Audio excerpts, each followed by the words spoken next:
मतलब लाहौर में सर्विसेज आपके बाकी जो दीगर पब्लिक सेक्टर अस्पताल हैं उनके जो ओपीडीज़ हैं, आउट पेशेंट डिपार्टमेंट्स और बाकी दीगर जो उनके कुछ इस किस्म की इमरजेंसीज वगैरह हैं, वहाँ पे हड़ताल शुरू हो गई है। इस वक्त इलाज नहीं हो रहा। यही डॉक्टर्स हैं जिनकी इसी सूबे में 6-6 महीने तनख्वाहें लेट हो चुकी हैं। सो ऐसे मौकों पे अगर ये इनका एका ना हो तो ये कैसे एहतजाज करेंगे, ये कैसे अपनी तनख्वाहें लेंगे। सागडार साहब थे जिन्होंने पिछला बजट पेश किया था, उसमें जो उन्होंने इनकी तनख्वाहें बढ़ाई थी वो आज तक नहीं हुई। तो इस पे अब वो क्या करें, एहतजाज ना करें। सो होता ये है कि जब आप एक सही चीज के लिए एहतजाज कर रहे हो और दूसरे उसमें आपका साथ दे रहे हैं, तो फिर दूसरों का जब गलत मसला होता है तो आपको उसके लिए भी एहतजाज करना पड़ता है। अस्सलाम वालेकुम, मुस्बत शो में बहुत बहुत खुश आमदीद। मैं हूं असद नज़ामी, मेरे साथ हैं अली आफ्ताब। शो को प्लीज़ लाइक और शेयर करें, चैनल को जरूर सब्सक्राइब कीजिएगा। सर कैसे हैं? सर उफ, बहुत मजे आ रहे हैं। सर आपने बड़ी लुक दी है सर। सर मैंने लुक भी दी है और आप देखें ना कि सैटरडे है हम शो कर रहे हैं, संडे होगा हम शो कर रहे होंगे, ईद होगी हम शो कर। ओए होए होए होए, कितना प्यार है हमें सर अपने देखने वालों से। बिल्कुल सर, बिल्कुल। और दूसरा सर, आपकी बात मैंने दिल पे ले ली। आपने उस दिन कहा था कि ये गाड़ियों के जो रंग होते हैं उसमें काला जो है वो बहुत गर्मी लगती है, सफ़ेद जो है उसमें नहीं लगती। तो भाई आज सफ़ेद ही जेबतन कर, अब टोटल वाइटनेस चल रही है। मैं अब आपको वाइट शर्ट में ये ना समझिएगा कि हम इकट्ठे बैठ के दिहाड़ी लगा रहे हैं कि हम 1 2 3 4 शो हम इकट्ठे करके हम छुट्टी करेंगे। मैं पहन ही वाइट रहा हूँ सर लेकिन इसमें आपको पता है एक इसका ड्रॉबैक भी है। सर। मेरा ख्याल है कि इसमें ना आप थोड़े से हेल्दी लगते हो। सर वो सर उसकी टेंशन, मैं हूं ही हेल्दी आदमी। सर दूसरा वाइट का ये मसला होता है कि सर आपको इस सालन नुमा चीज़ जो है ना वो बड़े एहतियात से खानी पड़ती है, क्योंकि वो जो दाग है ना फिर लोग जज करते हैं, कहते हैं खाना भी नहीं खाना आंदा। तो ये मसला है। ये मसला है। बाकी मैं आपको एक बार बता दूं कि ये ट्राइड एंड टेस्टेड बात हम्म, है कि अगर आपका वजन बढ़ रहा है ना, तो और आप चाहते हो कि लोगों को पता ही ना लगे, हाँ, कि वो बढ़ता चला जाए, लोगों को कभी पता ना चले। शुरुआत में काला काला काला शलवार काला कुर्ता कमीज। पहन। सर काला कुर्ता पहन के अगर इस मौसम में बाहर चला गया मैं आपको मिलूंगा नहीं, फिर मैं सर मैं नहीं पहनाना वापस। सर ये गलत बात आपने कर दी है। अच्छा सर, सर काला कुर्ता पहन के बाहर जाने से बेहतर अब रशियन रूलेट खेल लें। दो लोग बैठे, चलो जी ला अभी पिस्तौल ला, चेक कर। सर कुछ अपडेट्स हैं। बिल्कुल। सबसे पहले वो साहिवाल वाले वाकये के ऊपर हम अपडेट कर दें कि उसका जो काउंट था, डेथ काउंट, वो 11 नहीं 13 है, विच इज अगेन बड़ी सोचनाक बात है। डॉक्टर्स के प्रोटेस्ट का हमने पिछले एपिसोड में जिक्र किया था। सर हुआ अब ये है, पंजाब भर में, मतलब लाहौर में सर्विसेज आपके बाकी जो दीगर पब्लिक सेक्टर अस्पताल हैं उनके जो ओपीडीज़ हैं, आउट पेशेंट डिपार्टमेंट्स और बाकी दीगर जो उनके कुछ इस किस्म की इमरजेंसीज वगैरह हैं, वहाँ पे हड़ताल शुरू हो गई है। वाईडीए एंड अदर डॉक्टर के जो ग्रुप्स हैं उन्होंने कर दिया है। इस वक्त इलाज नहीं हो रहा। तो ये इससे ज़्यादा बड़ा पंजाब का सूबाई मसला इस टाइम मुझे नहीं लग पता क्या है। इससे बड़ा वैसे है नहीं कोई। मरीम नवाज जो हैं, ये अब वो वक्त है कि उनको कुछ ना चीफ मिनिस्ट्रियल रोल जो है अपना, इससे बड़ी चीज़ नहीं है मेरे ख्याल में, जब से वो चीफ मिनिस्टर बनी, इसको ठीक करें। लेकिन कैसे करेंगे? बात वही है कि डॉक्टर्स को छोड़ के ही करेंगी ना, अगर उनका कसूर भी होगा। हम्म, अगेन हमने जिस तरह पिछले एपिसोड में बात की थी हम्म, कि अगर तो वहाँ पे एमएस वगैरह जो है वो ये प्रोड्यूस कर देते हैं ऐसे डॉक्यूमेंट कि जी हमने तो टाइम पे इन्फॉर्म कर दिया था, हम्म, आगे से हमें जो है वो ब्यूरोक्रेसी से नहीं मिले नए फायर एक्सटिंग्विशर, या हमें मिनिस्टर साहब ने नहीं लिफ्ट कराई है वो, तो फिर तो ये ऑफ द हुक है। लेकिन अगर इन्होंने कोई ऐसा डॉक्यूमेंट नहीं टाइम पे दिया तो फिर तो इनकी जिम्मेदारी बनती है। अच्छा, अब प्रॉब्लम ये है कि जिम्मेदारी बनती है या नहीं बनती इन बोथ केसेस। सो अगर तो नहीं बनती तो फिर तो इनका एहतजाज भी ठीक है। हम्म, अगर जिम्मेदारी उनकी है और उन्हीं की नेग्लिजेंस है, फिर इनका एहतजाज गलत है दूसरे डॉक्टर्स का। लेकिन होता क्या है कि पाकिस्तान में जो ये सारी कम्युनिटीज़, अब हर कोई किसी न किसी कम्युनिटी में जुड़ता जा रहा है। कोई कह रहा है जी मैं वकील हूँ, कोई कहता है जी मैं हम्म, डॉक्टर हूँ, कोई कहता है जी मैं कुछ हूँ। मतलब जो कम्युनिटीज़ में इसलिए बन रही है क्योंकि आपकी जब तक वही बड़ी बात है कि स्ट्रीट पावर नहीं है तो आप कुछ करवा ही नहीं सकते। हम्म, यही डॉक्टर्स हैं जिनकी इसी सूबे में 6-6 महीने तनख्वाहें लेट हो चुकी हैं। आजकल मुझे नहीं पता क्या स्टेटस है, लेकिन ये 6-8 महीने पुरानी जी जी बात है कि 4 बिल्कुल। महीने की किसी की तनख्वाह नहीं आई, किसी की 3 महीने की नहीं आई। हम्म, सो ऐसे मौकों पे अगर ये इनका एका ना हो तो ये कैसे एहतजाज करेंगे, ये कैसे अपनी तनख्वाहें लेंगे। हम्म, अगेन लाहौर के डॉक्टर्स की अगर तनख्वाह नहीं आई हुई, लेकिन उनके लिए अगर साहिवाल के डॉक्टर्स निकल पड़ते हैं, ठीक है, हम्म, या साहिवाल के डॉक्टर्स की तनख्वाह नहीं आई हुई, लाहौर वाले निकल पड़ते हैं, या जो बजट में चीफ ये जो इसहाक डार साहब थे, जिन्होंने पिछला बजट पेश किया था, उसमें जो उन्होंने इनकी तनख्वाहें बढ़ाई थी, वो आज तक नहीं हुई। तो इस पे अब वो क्या करें, एहतजाज न करें? सो होता ये है कि जब आप एक सही चीज के लिए एहतजाज कर रहे हो और दूसरे उसमें आपका साथ दे रहे हैं, तो फिर दूसरों का जब गलत मसला होता है तो आपको उसके लिए भी एहतजाज करना पड़ता है। असल मसला तो ये है, असूलन ऐसे होना नहीं चाहिए, लेकिन असल मसला तो ये है कि ये सरकार जिस तरह मतलब चलनी चाहिए वैसे चलती ही नहीं है। तो आप वन ऑफ को मिसाल बना के कैसे कर सकते हो कि जी यहाँ पे किसी तरह सजा दे दें? मेरा तो ख्याल है कि ये बड़ा स्टेलमेट टाइप सिचुएशन है। सर बिल्कुल एंड में होता तो यही स्टेलमेट टाइप ही हो जाता होता है। मान जाते हैं वो, गवर्नमेंट कुछ चीज़ें कर देती है, कोई मुआहदे हो जाते हैं, लेकिन सर इसमें कॉम्प्लिकेशन बड़ी बढ़ गई ना। ये तनख्वाहों का मसला नहीं है, ना ही ये किसी, और ये this is gross negligence, this is negligence of the, मतलब जो जो इसकी एक्सटेंट है वो इतनी ज़्यादा है कि 13 बच्चे इन्फेंट्स जो हैं वो इस चीज़ में और इसका देखिए आप चले एक गए। और कितना बड़ा नुकसान होगा। इसका एक और नुकसान ये होगा कि अब कितने लोग खौफज़दा होके उनके बच्चे शायद वहाँ पर बीमार भी होंगे तो वो इस अस्पताल में नहीं लेके जाएँगे। हाँ जी, इससे और कितने मसाइल जन्म लेंगे। इससे और मसाइल जन्म लेंगे। दूसरा तो मेरे ख्याल में अगर तो ये बात निशानदेही हो गई है कि एक साहिवाल के अस्पताल में फायर एक्सटिंग्विशर्स जो थे वो चल नहीं रहे थे, तो तमाम पंजाब में फिर देखा जाए यार, सब एमएस जो हैं इस खबर को पढ़ के, मेरे तो ख्याल में आज वो सिर्फ और कुछ नहीं कर रहे होंगे, वो फायर एक्सटिंग्विशर चेक कर रहे होंगे अपने कि भाई हमारे ठीक है या नहीं है। सर क्योंकि जैसे मैंने लास्ट एपिसोड में कहा कि ये अस्पताल के अंदर तो तमाम चीज़ें, आप अपनी जिधर जाके बैठे तो वहाँ फ्लेमेबल चीज़ पड़ी होती है, वहाँ दवाइयाँ हैं, मेडिकेशंस हैं, रबिंग अल्कोहल है, फार्मेसी के अंदर तमाम चीज़ें, दवाई होती है यार, उसके अंदर तो हर चीज़ ही फ्लेमेबल होती है तकरीबन। और प्लस गैस सिलेंडर्स होते हैं, उसमें O2 होता है, बहुत चीज़ें होती हैं जो फ्लेमेबल होते हैं। तो ये तो तस्वुर ही नहीं कर सकता मैं कि इनकी फायर सेफ्टी इतनी बुरी थी। सर मैं आपको इसके अंदर और ऐड कर दूं कि अब बहुत जो हाउसिंग सोसाइटीज़ हैं इंक्लूडिंग DHA, आप अगर वहाँ नया घर बनाए ना और आपको अपने नाम अलॉटमेंट लेटर लेना है, यानी जिसको कंप्लीशन कहते हैं, वो आपको मिलती नहीं उस घर की जब तक आपने वहाँ DHA या बाकी बायलॉज जो दीगर हाउसिंग सोसाइटी होती हैं उनके बायलॉज के मुताबिक फायर सेफ्टी ना डाली हो। यानी कि आपका पूरा पैनल लगा हो फायर उसका, स्मोक डिटेक्टर्स का, फायर अलार्म्स का, कॉमन एरियाज में फायर एक्सटिंग्विशर्स ना हो, ये सारी चीज़ें अब घर के अंदर एक लाजमी चीज़ है। तो जो कि मेरे ख्याल में बड़ी अच्छी चीज़ है, बड़ी होना अच्छी चाहिए। चीज़ है, लेकिन सर वही बात है ना कि वो DHA वाले भी नए घरों में ये कर रहे हैं ना, पुरानों में तो नहीं है। ना। सो ये जो DHQs हैं, ये जो अस्पताल हैं, ये पता नहीं कब के बने हुए हैं। अच्छा अब जाहिर है वो नयों में तो इंस्टॉल करना आसान है, पुरानों में मुश्किल है, लेकिन जाहिर है होना तो चाहिए, मतलब होना चाहिए बिल्कुल।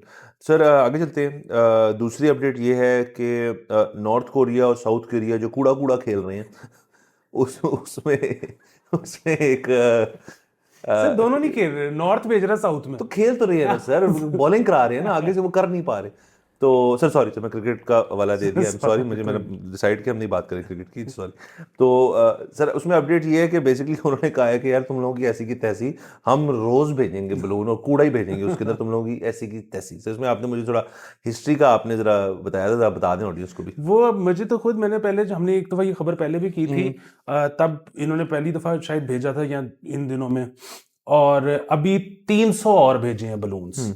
तो वो बल्कि मुझे हमारी शो के कमेंट्स में किसी ने लिखा हुआ था, फिर वो मैंने गूगल कर लिया कि बेसिकली साउथ कोरिया जो है वो प्रोपोगेंडा मटेरियल जो है वो बहुत भेजता था नॉर्थ कोरिया। ये कहता है कि जी उधर से बलून्स आते थे जिसमें टेप, और ये बहुत दिहाइयों से चल रहा है, ये VHS के दौर से चल रहा है, और अब तो USBs जाती हैं, और अब जो है पैम्फलेट्स लीवलेट्स जाते हैं। सो नॉर्थ कोरिया का आपको पता है कि बड़ा ही बंद मुआशरा है। तो साउथ कोरिया जो है वहाँ पे नॉर्थ कोरिया एतराज़ ये करता है कि जी ये हमारे जो लोग हैं उसको मुतनफ़र करने की कोशिश कर रहे हैं इस निज़ाम से, और ये जो हैं अपने ड्रामे और गाने तक भेज रहे हैं कि यहाँ पे K-pop जा रहा है सर वहाँ। K-pop जा रहा है, और लीफलेट्स और इस तरह की चीज़ें तो जा ही नहीं हैं।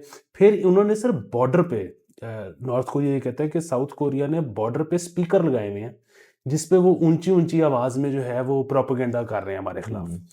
तो अगेन सर ये वैसे तो जाहिर है इस मसले को हल होना चाहिए हर मसले की तरह, बट वेरी क्रिएटिव सर। उसकी वजह ये कि पिछली दफा भी हमने ये बात की थी कि बड़ा मुश्किल है, क्योंकि दुनिया जो है ना, मतलब जब वो तारीख जब पड़ेगी तो उस पे लोग कहेंगे कि यार ये क्या बात हुई कि जंग इसलिए शुरू हो गई क्योंकि बलून पे कूड़ा या USB आ रही थी। सो इस पे ना जंग के चांसेस कम है। मतलब अभी देखें ना, नॉर्थ कोरिया ने भी धमकी क्या दी है कि हम और भेजेंगे कूड़ा। सो मेरे ख्याल में तो ये बड़े जबरदस्त अप्रोच है, ये तमाम मुल्कों को जहां पे लड़ाई हो बजाय कि जंग करने की ये करना चाहिए। और सर ये देखें ना कि इंडिया से अगर हमने बदला लेना है किसी भी चीज का तो हमारे पास जो पावर है वो उनके पास है ही नहीं। हम अगर बॉर्डर पे लगा दे स्पीकर और चाहत फतेह अली खान सर वाह, सर चाहत फतेह सर और भी बड़े हैं कुछ, मतलब आप एक दिन चाहत फतेह अली करें, हसन निसार साहब कुछ देर के लिए टेक ओवर करें, वो जो फिल्म डायरेक्टर है क्या नाम है उनका, जो जरा मिसोजिनी टाइप बातें करते हैं, अच्छा वो राइटर राइटर जो खलील रहमान कमर साहब आ जाए थोड़ी देर के लिए सर, ये ना वो शिफ्ट नहीं हो सर। जिस दिन हमने औरिया चला दिया ना ओए पूरे इंडिया ने इमिग्रेशन अप्लाई कर लेनी है कनाडा की। हाँ सर, बाकी ये अच्छा दूसरा मुझे लग रहा है इसके अंदर भी अभी ना, अभी ये स्क्रैचिंग द सरफेस, अभी देखो कूड़ा भेज रहे हैं, केले के छिलके, थैले, मतलब जब ये आएंगे फीकल मैटर पे है सर कि ऐसी की तैसी तुम्हारी, हम ये अब फेंकेंगे तो सर फिर गेम बनेगी। और फिर जवाबी कार्रवाई में सर देखे ना इसकी इंटेंसिटी क्या, आपको बंदा टट्टी भेज रहा था, बम तो नहीं भेज मारेंगे ना आप, टट्टी की जवाब टट्टी तो ये हो सकता है सर मेरे ख्याल में इधर जो नए लेकिन sir good for us, content he content है, मजा आएगा। और वैसे मेरा अपना ख्याल है सर कि नॉर्थ कोरिया जैसे मुल्क के साथ जरा मोहतात, क्योंकि उसका जब घूम जाए ना, उसने ढेर सारे बम शम बना लिया और सर जो बम बनाता है ना उसका थोड़ा कभी कभार ना उसको खुजल होती होगी यार, चेक तो करें यार तो बताओ। हाँ नहीं मतलब वो जो सोसाइटी जो है इतनी मतलब मुश्किल में रह रही हो और इतना बंद होके रह रही हो, उनसे वाकई थोड़ा सा घबराना चाहिए। लेकिन बार से मुझे नहीं लगता कि इस बात पे ना कोई मुल्क जंग छेड़ सकता है। शिट वॉर्स अच्छा सर आगे चलते हैं। तो सर बोर्ड इम्तिहानात में अब 40% नंबर लेने वाले ही पास हो गए। सर ये बहुत मुस्बत खबर है। 40 तो सर 40 तो होना चाहिए पहले कितने में सर पास हो रहे थे ये सर मुस्बत ये इसलिए है क्योंकि दोनों भाई जल्दी निकल गए सर, ये हमारी दफा हो गया होता तो हमसे नहीं हो पाना था। वैसे क्या होते हैं पास 33। अच्छा 33 होते हैं, ओके नहीं सर 40 तो वो जो इजाफी 7 नंबर है अब उनके लिए मेहनत ज्यादा करनी पड़ेगी, कोई मुश्किल वाली बात नहीं। सर यकीन करें कि मैट्रिक की केमिस्ट्री में मेरे जो है प्रैक्टिकल के नंबर रिटन पेपर से ज्यादा थे। अच्छा, वो ना होता तो मैं तो पास ही नहीं था। तो ये सर ये बहुत अच्छे टाइम पे दोनों भाई निकल गए हैं। सर बिल्कुल निकल गए हैं सर। दूसरा जो मैंने जब ओ लेवल्स किया था तो वहां तो आई थिंक 40 ही था, लेकिन वो grading system A B C D वो इस तरह था ना, और एंड में U भी था अनग्रेडेबल इसको लगा ही नहीं सकते नालायक आदमी। अच्छा सर इसका बेसिकली मेरे ख्याल में अच्छी चीज है, एक तो ऐसे होना चाहिए, दूसरा सर जिद्दत आनी चाहिए अब मैट्रिक में भी ओ लेवल में भी सब में कि यार जो जिसको पता हो ना वो केमिस्ट्री नहीं कर सकता, इसको पता हो यार मैं नहीं कर सकता, मुझे नहीं समझ आती। कुछ लोग इकोनॉमिक्स पढ़ लेते समझ जाते हैं, कुछ लोगों को नहीं समझ आती, कुछ लोग जो है वो फिजिक्स कर लेते हैं, कुछ लोगों को बिल्कुल नहीं समझ, कुछ लोग मैथ्स में अच्छे होते हैं, कुछ लोग इंग्लिश में अच्छे होते हैं। सर चॉइस दे देनी चाहिए कि यार तमाम क्या होता है सर, तमाम तो इसका मतलब है आप समझ रहे हैं हर शख्स एक है, हर शख्स एक नहीं है। कोई आर्ट्स में अच्छा है, कोई पोएट्री में अच्छा है, कोई फिजिक्स में अच्छा है। अब उनको आप एक ही लेवल पे अगर डील करें तो ये मेरा अपना ख्याल है कि ये अनफेयर चीज़ है, इसके अंदर आपको अब चेंज करना चाहिए। जैसे अब कुछ एजुकेशन सिस्टम्स में ये आ गया है, जैसे अब पहले ओ लेवल्स का बताता था मैं कि सब्जेक्ट्स ही कम होते थे तो फिजिक्स केमिस्ट्री वगैरह उठाना पड़ जाता था, लेकिन फिर Aahista Aahista business studies, commerce, Urdu और बाकी सारे जमाना शुरू हो गए, तो लोगों ने कहा कि यार ये वाला हम बना लेते हैं अपना। फिर था कि जी तीसरे साल के एंड पे ही सारे एग्जाम देने हैं, फिर उन्होंने अब कह दिया कि अब मैंडेटरी है कि आप पहले साल भी कुछ दे दें, फिर दूसरे साल दे दें, तीसरे साल में बाकी अपने सब्जेक्ट्स दे दें।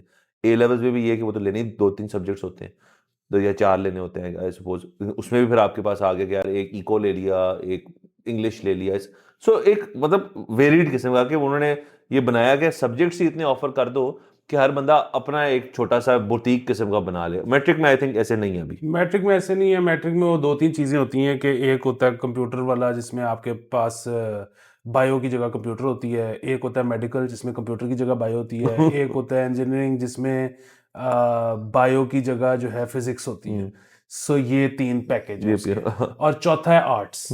और ये खैर मैंने बहुत चवल मार दी थी क्योंकि जब हम 8वीं से 9वीं में गए तो वहाँ पे टीचर्स हमारे स्कूल में डिसाइड कर लेते थे कि कौन बच्चा जो है वो किस में जाएगा। अच्छा तो उन्होंने मुझे आर्ट्स में डाल दिया कि जी ये किसी सूरत साइंस निकाल सो वो मुझे याद है कि मैं तो बड़ा मसला होता था कि मैं तो कभी वाल साहब को अपने स्कूल फटकने ही नहीं दिया, हाँ। कभी वो आए हैं तो रौला ही पड़ गया। हाँ। तो वो पहली दफा था कि मैं उनको खुद लेके गया स्कूल, कि हम्म। पहले मैंने खुद उनको कहा जी मुझे साइंस में कर दे, उन्होंने हम्म। कहा जी नहीं, फिर मैं वाल साहब को सिफारिश के तौर पे लेके गया। हम्म।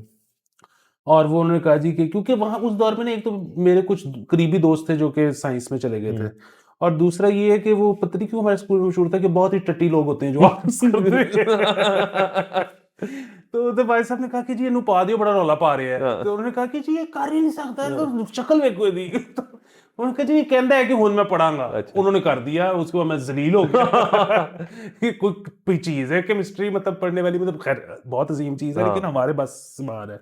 सर, बिल्कुल बस से बाहर है सर। अब तो देखिए ना, यंगर लॉट में ना, तो ये बहुत ज्यादा मैंने देखा है। अब हमारे एक जानने वाले हैं, वो शहजादे ने पीएचडी कर ली है ऑर्गेनिक केमिस्ट्री में। अब वो मतलब, और वो भी यहाँ से पढ़ के गया एनवाईयू में बैठ के, वो इस वक्त ऑर्गेनिक केमिस्ट्री में पीएचडी चल रही है। वाह। अब वो उस बंदे ने ना सर, पता है कब फैसला किया है? जब उसने कब ऑर्गेनिक केमिस्ट्री करनी है, जब उसकी डायपर उतरे हैं, वो तब से उसने फैसला किया यार मैंने केमिस्ट्री में जाना है। ये तब तक की कमिटमेंट है ना, तो वो अब पीएचडी ले। सर आप मुझे बताएं, जब आपका डायपर उतरा है तो आपने कभी सोचा था केमिस्ट्री कर रहे हैं या फिजिक्स पढ़े? मैंने तो नहीं सोचा था। मैंने कहा यार कोई इंग्लिश इंग्लिश कर सकते हैं, वो थोड़ी बहुत ही आती है। और सर देखिए आजकल तो आप तो अपनी जो इवेंचुअल जॉब है, जैसे हमारी जॉब क्या है सर, तज्जिया। तो तज्जिए के नजरिए से आपको अपने सब्जेक्ट्स लेने चाहिए। Urdu, Urdu debating, English, English debating, history थोड़ी बहुत ही पढ़ लें, और उसके बाद अपने दोस्तों के साथ टका के जुगतबाजी करें। तो सर आप तज्जिएकार बन सकते हैं।